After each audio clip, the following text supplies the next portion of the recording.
Thank you for joining us today in documentary. Do you think racism still exists? Yeah, unfortunately, I believe racism still exists, but I think it exists in different forms. Unlike the 20th century, the 21st century, racism still will be in our world, but in a more civilized way, and I think it will just show itself in different ways. Who do you think society is most racist against?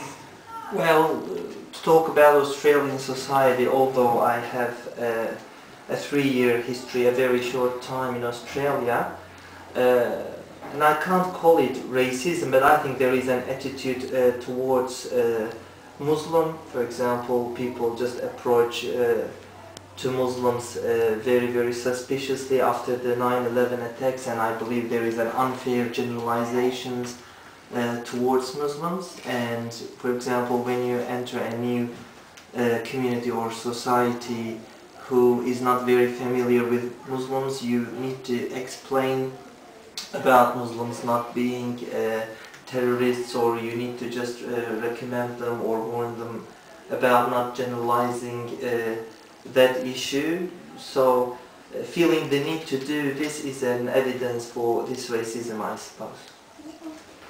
Do you believe racism is worse now than a century ago? Well, a century ago, racism was showing itself in form of violence, but now I think it has psychological influences in the world. The time will show which is worse. Has anyone ever discriminated against you? Well, I can't tell this happened openly, but because of, I think, I have a bit of dark skin and my appearance is a bit Middle Eastern. Since I came to Australia, I have been picked on for the explosive tests at the airport, and it happened 3 times, although I traveled only 5 times in Australia. Would you like to share any experiences, or? Yes, I thought at the airports it happened to me in Hobart, it happened in Sydney, in Perth, and those were the capitals I travelled in Australia. As I said, I can't name it racism, but I think this is an attitude, so calling it, naming it a racism, maybe it's not fair, but I think this is an attitude. Okay, how do you feel about the discrimination between the black and white people in the 1930s? Yeah, this is absolutely inhuman, because you can't judge people according to their skin colors, but you can judge them according to their behaviors. But as I said, judging them according to the skin colors has no intellectual ground or human infrastructure, so I find it very, very inhuman. When you hear about the Ku Klux Klan, what do you think about?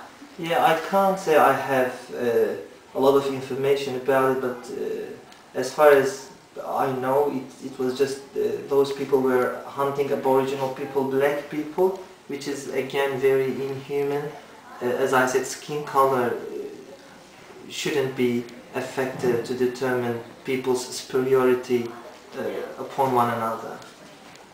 Do you believe a world without racism would be a better place to live in? Of course, I mean, I don't think this is possible. This is a utopia, but a world where skin colors are not important, where beliefs or faiths are not the dominant point to decide about each other, would be a much better and a much peaceful place to live. Okay, thank you. You're welcome. Thank you. Good luck with your project.